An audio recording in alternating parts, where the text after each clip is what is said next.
வணக்கம் நண்பர்களே. நம்ம சீல்டு ஒயர் யூஸ் பண்ணுறோம் பார்த்தீங்களா? இந்த சீல்டு ஒயர் யூஸ் பண்ணுறதுக்கும் நார்மலான ஒயர் யூஸ் பண்ணுறதுக்கும் ஒரு டிஃப்ரெண்ட் இருக்குது. என்னென்னா, இந்த சீல்டு ஒயர் யூஸ் பண்ணும்போது ஒரு ஹம்மிங் நாய்ஸோ அல்லது எர்த் நாய்ஸோ அரெஸ்ட் ஆகும். அதுக்கு காரணம் என்னன்னு கேட்டிங்கன்னா, இப்போ இந்த சீல்டு ஒயர் பார்த்திங்கன்னா ஒரு ஸ்டீரியோ சீல்டு ஒயர் எடுத்திருக்கேன். 2 சிக்னல் இன்புட் கொடுக்கலாம், அதேமாதிரி ஒரு கிரவுண்டு கொடுக்கலாம். அந்த மாதிரி இது யூஸ் பண்ணலாம். இப்போ இது எப்படி ஃபங்க்ஷன் ஆகுது அப்படின்னு கேட்டிங்கன்னா, 2 சிக்னல் ஒயர் இருக்குது பார்த்தீங்களா?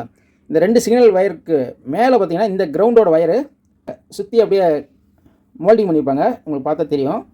இந்த டாப்பில் ஒயிட்டாக இருக்கிறது தான் அந்த கிரவுண்ட் ஒயரு. இப்போ நம்ம இந்த இடத்துல கிரவுண்டு கொடுக்கும்போது இந்த கிரவுண்டுக்குள்ளே இந்த சிக்னல் ஒயர் போகுது பார்த்தீங்களா? அந்த சிக்னலை போய் வேறு எந்த ஒரு தேவையில்லாத அன்வான்ட் ஃப்ரீக்வன்சி இதில் டிஸ்டர்ப் பண்ணாமல் இது அப்படியே சீல்டு பண்ணிடும். இந்த கிரவுண்டு அப்படியே அந்த சிக்னலை உள்ள வேறு எதுவும் ஃப்ரீக்வன்சி எதுவும் அஃபெக்ட் ஆகாமல் இந்த கிரவுண்டு அப்படியே சீல்டு பண்ணிடும். அப்படிங்கும்போது உங்களுக்கு சிக்னல் கரெக்டாக சிக்னல் மட்டும்தான் போகும், டிஸ்டர்பன்ஸு எதுவுமே அதில் வராது. இப்போ இந்த மாதிரி நம்ம ஒரு சீல்டு ஒயரை யூஸ் பண்ணாமல் இது மாதிரி நார்மல் ஒயரை சிக்னலுக்கு யூஸ் பண்ணால் என்ன ஆகும்னு உங்களுக்கு ஒரு ஷார்ட்டாக உங்களுக்கு இதில் ஒரு செஞ்சு காட்டுறேன்.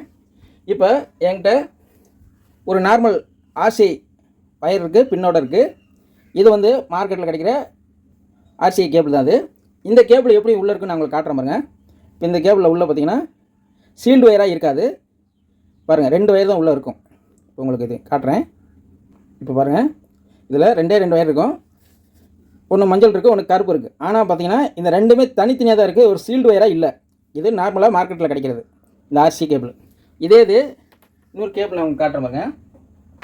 இன்னொரு ஒயர் காட்டுற பாருங்க. இந்த ஒயர் பார்த்தீங்கன்னா இது ஒரு சீல்டு ஒயர். இது நம்ம மார்க்கெட்டில் கிடைக்காது, நான் ரெடி பண்ணது. இந்த ஒயர் பார்த்தீங்கன்னா இதே சேம் மெத்தட் தான், இதே சீல்டு ஒயர் மாதிரி தான் இதுவும் ஃபங்க்ஷன் ஆகும். இந்த கிரவுண்டு பார்த்தீங்கன்னா அப்படியே சீல்டு பண்ணி வரும். இந்த ஒயர் மார்க்கெட்டில் கிடைக்கிற ஒயர் பார்த்தீங்கன்னா இந்த மாதிரி தான் மேக்ஸிமம் கிடைக்குது. சீல்டு ஒயர் மேக்ஸிமம் கிடைக்க மாட்டேங்குது. இப்போ இந்த ஒயருக்கும் உள்ள டிஃப்ரெண்ட் உங்களுக்கு காட்டுற பாருங்க. இதுலேயே உங்களுக்கு தெரிஞ்சு போயிடும் இந்த சீல்டு ஒயர்னால என்ன பெனிஃபிட்னு உங்களுக்கு காட்டுற பாருங்க. இப்போ நார்மலாக உங்களுக்கு செக் பண்ணி காட்டுறதுக்காக ஒரு சின்ன ஆம்பிளிஃபையரை ஆன் பண்ணி வச்சுருக்கேன். இந்த ஆம்பிளிஃபையரில் இப்போ இந்த சீல்டு ஒயர் இல்லாமல் நார்மலாக மார்க்கெட்டில் கிடைக்கிற ஆர்சிஐ ஒயர் வருது பார்த்தீங்களா?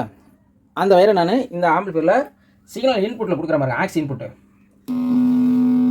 ஆனால் இங்கே பாருங்க, சிக்னல் எதுவுமே நான் எதுவுமே குத்தலை, வெறும் வயரை தான் எடுத்து விட்டுருக்கேன். ஆனால் சவுண்டு வருது பார்த்தீங்களா? இது பாருங்க. இப்போ இதை நீங்கள் ஒரு ஃப்ரீ ஆம்பிளிஃபையரில் கனெக்ஷன் பண்ணிங்கன்னா அந்த சவுண்டு குறையும், அது 2வது. ஆனால் சிக்னல் கொடுக்காமையே பார்த்தீங்கன்னா இந்த சவுண்டு வருது பாருங்கள்.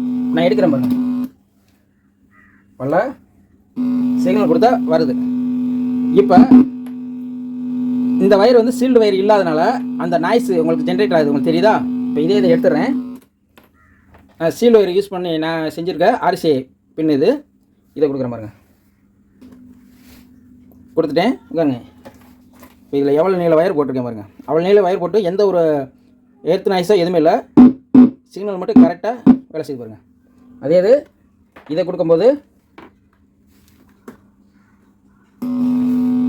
வெறும் வேறு கொடுக்கும்போதே அந்த சவுண்டு வருது. இது சீல்டு ஒயர் இல்லாத ஆர்சிஐ பின்னது. இது சீல்டு ஒயர் போட்ட ஆர்சிஐ பின். அவ்வளோதான் டிஃப்ரெண்ட். உங்களுக்கு ஈஸியாக உங்களுக்கு புரிஞ்சிருச்சுன்னு நினைக்கிறேன். இப்போ இதில் என்ன தெரியுதுன்னா, நீங்கள் சிக்னல் இன்புட்டுக்கு மட்டும் நீங்கள் மேக்ஸிமம் சீல்டு ஒயர் யூஸ் பண்ணி பழகினீங்கன்னா இந்த எர்த் நாய்ஸோ இல்லை ஹம்மிங் நாய்ஸோ இது வெகுவாக குறையும். அது உங்களுக்கு ஷார்ட்டாக உங்களுக்கு புரிய வைக்கணுங்கிறக்காக தான் இந்த வீடியோ உங்களுக்கு மேக் பண்ணேன். உங்களுக்கு இந்த வீடியோ பிடிச்சிருந்தா லைக் பண்ணுங்கள். மீண்டும் அடுத்த வீடியோவில் சந்திப்போம். நன்றி, வணக்கம்.